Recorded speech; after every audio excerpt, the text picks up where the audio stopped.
지난주 말부터 바닥에서 반응이 뭔가 변화 조짐이 있다 이런 보고를 받고 있어요. 그러면 그게 일주일쯤 후에 여론조사에 반영이 돼요. 네. 그러니까 그래서 저는 희망이 싹트고 있다.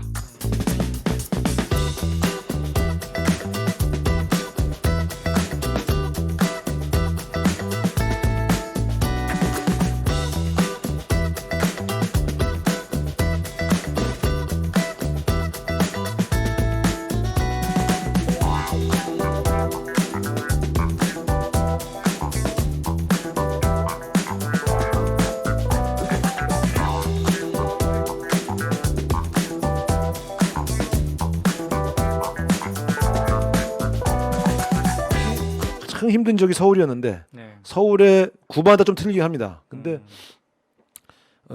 전통적으로 우리가 좀 강세였던 지역을 중심으로 네. 변화의 조짐이 보이고 있다. 이런 보고를 좀 받고 있습니다. 그런데 일부 지지자들의 걱정은 국민의힘에 비해서 민주당이 그런 간절함이 있는가 이런 지적을 하더라고요. 그쪽은 이제 두 번 지면은 네. 완전히 당이 괴멸된다.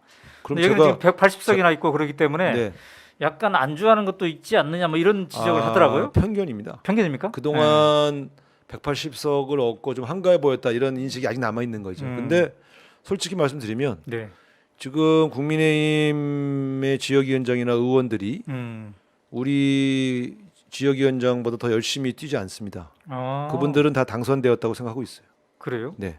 그래서 실제로 비교해 보면 네. 물론 어떤 지역은 막 우리 플랜카드가 안 보여요, 뭐 저 윤석열 것만 보여요, 막 그러지만 네. 그거는 이제 지역 개수가 정해져 있거든요. 개수를 정해져 있어서 네. 그 지역위원장이 나름대로 더 좋다고 생각한 적이 개첩을 했을 텐데 실제로 우리 당 국회의원이나 지역위원장들 보고를 받을 때 저는 꼭 물어봅니다.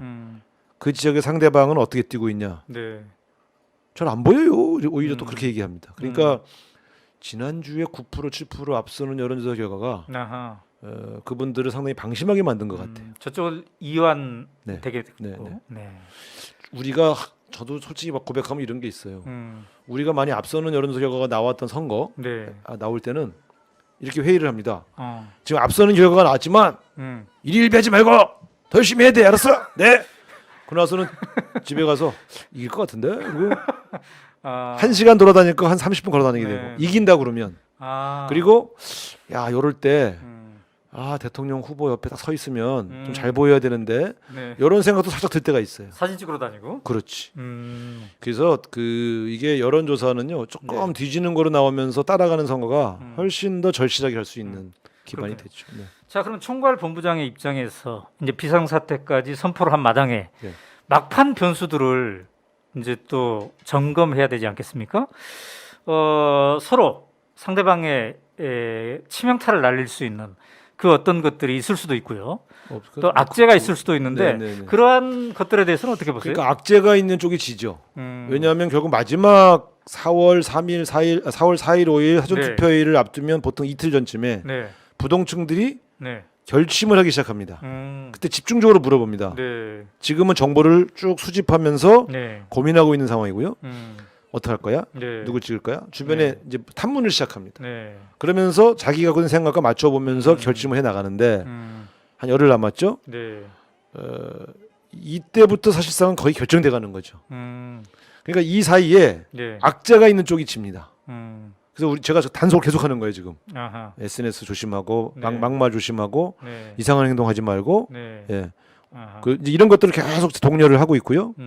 두 번째는 결국 마지막 핵심은 부동층의 향배입니다. 네, 이번 선거가 아주 부동층이 많은 선거예요.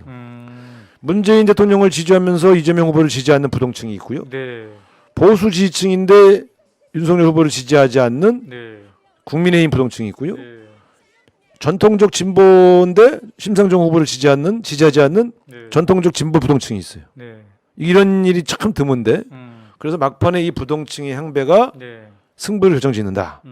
그래서 이 변수는 부동층의 향배. 네, 하나는 각 캠프나 후보에게서 나올 수 있는 악재. 그렇군요. 예, 그래서 저는 사실 이 마지막까지 이번 선거는 피를 말리는 접전으로 가다가 네, 마지막에 결정될 것이다 이렇게 보거든요. 그래서 1% 차이, 1.5% 차이로 결판 날 거다. 네. 1.5%면요. 네. 당일 아침도 판단하기 어렵습니다. 아, 그렇군요. 지금 이재명 후보는 이제 부천에서 지금 이제 유세를 하기 직전이네요. 자, 그렇단 말이죠.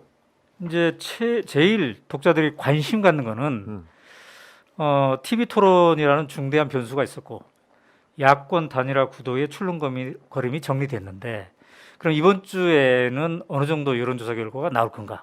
이것도 관심을 가질 텐데 갤럽도 준비되고 있고요. 좀 어떻게 전망을 하고 계십니까? 저는 아까 말씀드린 사자 구도로 가면 네. 오차 범위 내에 접전을 벌일 것이다. 그런 가운데 제가 판단한 현장 반응들이 네. 예상대로 올라와 주면 네. 그러면 이번 주말을 거치면서는 리드하는 결과가 나올 수 있다. 이렇게 보고 있죠. 아. 약간 기대에 섞인 관측인데요. 오늘 발표된 한길리서치 결과는 네.